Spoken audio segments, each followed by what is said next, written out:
ନୂଆପଡ଼ା ଜିଲ୍ଲା ଖରିଆରଠାରେ ପ୍ରଜାପିତା ବ୍ରହ୍ମକୁମାରୀ ଈଶ୍ୱରୀୟ ବିଶ୍ୱବିଦ୍ୟାଳୟ ପକ୍ଷରୁ ଏକ ଶୋଭାଯାତ୍ରା। ଜୁହାର ମୁଇଁ ରୁଦ୍ର, ଆପଣମାନଙ୍କୁ ନ୍ୟୁଜ୍ 26କୁ ସ୍ୱାଗତ। ଗତ 21 ତାରିଖ ସନ୍ଧ୍ୟା 3ଟାରେ ପ୍ରଜାପିତା ବ୍ରହ୍ମକୁମାରୀ ଈଶ୍ୱରୀୟ ବିଶ୍ୱବିଦ୍ୟାଳୟ ଖଡ଼ିଆଲ ଶାଖା ଦ୍ୱାରା ଏକ ଶାନ୍ତି ଶୋଭାଯାତ୍ରା ହୋଇଅଛି। ଏହି ଶୋଭାଯାତ୍ରା ଖଡ଼ିଆଲର ସବରପଡ଼ାଠାରେ ଥିବା ଠାକୁରାଣୀ ମନ୍ଦିର ପାଖରୁ ବାହାରି ଅଗ୍ରସେନ ଭବନ ପର୍ଯ୍ୟନ୍ତ ଆସିଥିଲା। ଏହି ଶୋଭାଯାତ୍ରା ମାଧ୍ୟମରେ ବ୍ରହ୍ମକୁମାରୀ ଭାଇ ଓ ଭଉଣୀମାନେ ପରମାତ୍ମାଙ୍କ ଦିବ୍ୟ ସନ୍ଦେଶ ଦେଇଥିଲେ।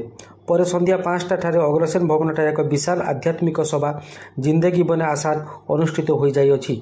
ଉକ୍ତ ସଭାରେ ସୁଦୂର ମାଉଣ୍ଟ ଆବୁ ରାଜସ୍ଥାନରୁ ଆସିଥିବା ଯୋଗୀରାଜ ସୁରଜ ଭାଇ, ରୂପେଶ ଭାଇ ଓ ରାଜଯୋଗିନୀ ଗୀତା ଭଉଣୀ ଜୀବନକୁ ସରଳ ଓ ସୁଖମୟ ହେବାର ମାର୍ଗଦର୍ଶନ କରିଥିଲେ।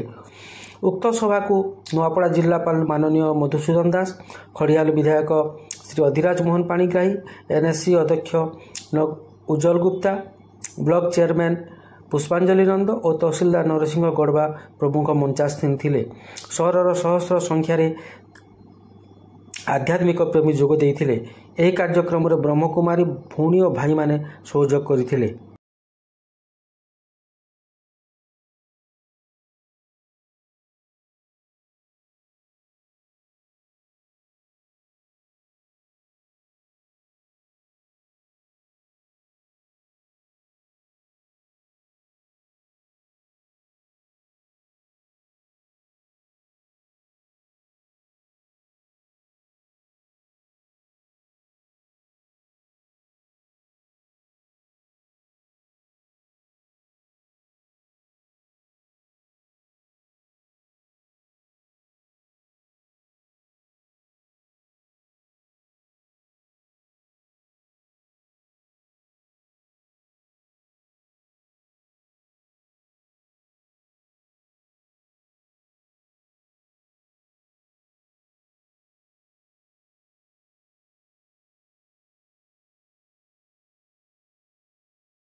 ନୂଆପଡ଼ା ଜିଲ୍ଲା ଖରିଆରଠାରେ ପ୍ରଜାପିତା ଈଶ୍ୱରୀୟ ବିଶ୍ୱବିଦ୍ୟାଳୟ ପକ୍ଷରୁ ଏକ ଶୋଭାଯାତ୍ରା ହୋଇଅଛି।